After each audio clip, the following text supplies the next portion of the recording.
How much do you think the average flight attendant spends on airport food each year?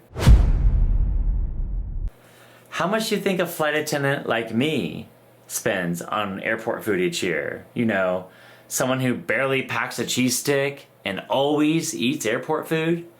Well, let's find out. I'm Charlie, your favorite Las Vegas-based flight attendant, and this is an introduction video to my new series, The Cost of Flying, Airport Receipts. It's also a chance for you to get to know me a little bit. In this new monthly airport food docuseries, I'm going to track my spending and savings on airport food. Savings, you ask? Isn't this docuseries about spending? Why, yes, it is about spending, but since I'm an airport employee, I actually get between 10 and 20% off on food purchased in the airport. It's not that much money, and people always laugh about that small discount, but I want to track it. For years, I've been wanting to add up all of my receipts for one whole year and figure out how much am I actually saving with that little airport discount, and then of course how much am I spending on food every month, and that sort of stuff. So I'm going to track what I'm eating, where I'm eating, what I'm saving, what I'm spending, and of course, anything else that I discover along the way.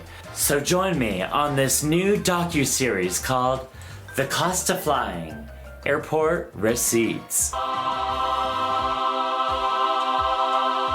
I will be tracking my flight statistics every single month, because I know that you are interested in them. I'll be letting you know how many miles I fly each month, how many flights I do, and maybe even how many times around the earth I fly. I'll be using an app called Flighty, and it's a real convenient app to track your flights. So I have been flying for 7 years now and have worked for a couple of different airlines. I've been based in San Francisco, Los Angeles, and now Las Vegas. I love being a flight attendant. It's so much fun. It's always an adventure.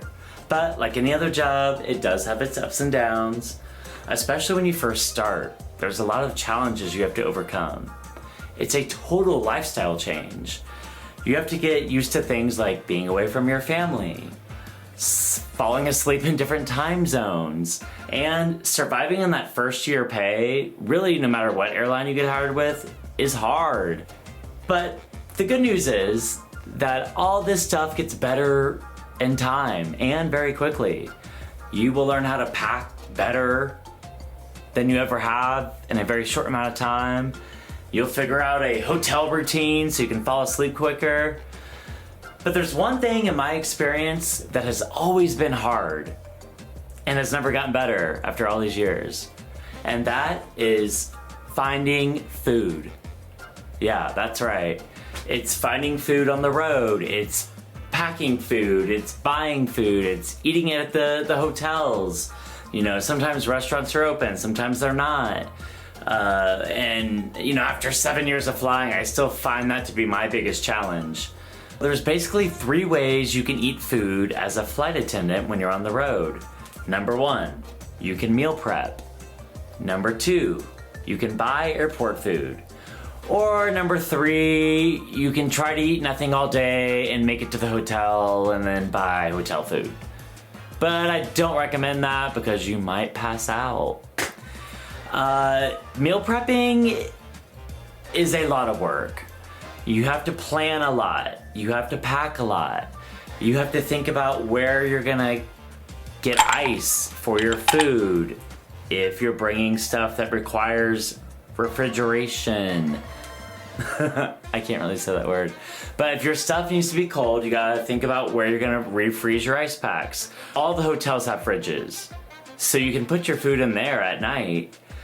But a lot of times, these hotel fridges aren't the best. They either are too warm or they freeze your stuff. So I don't know, meal prepping is for some people. It's like it involves a lot of gadgets and gizmos, and I've seen people who have brought in plug-in skillets, and people who have portable ovens and portable blenders, and I think that stuff is just all fine and dandy for people who like stuff like that. But for me, I like airport food. It's easy, it's simple, it's expensive, but I decided a long time ago that that's what I'm gonna do. I'm not gonna meal prep, I'm not gonna pack food. A lot of times people who bring food after a long day of flying, they get to the hotel and then they just buy a cheeseburger at the bar anyways, because they don't want to eat the food that they brought. Sometimes I will pack like a jar of peanut butter and some graham crackers, or I'll have like oatmeal packets or tea packets, little snacks, but I don't pack food. It's too much work for me. I barely pack my regular bag before work. So packing a cooler thing of food is definitely not gonna work for me. Another thing that I don't like about meal prepping is that it requires you to go to the grocery store. And I do not like going to the grocery store at all. Now, follow the link to the first video in this series. That's right, the cost of flying, January receipts. The link should be in the description or somewhere here in the video. Thanks for watching. January, the month of January. Go ahead and check that video out. That's the next one.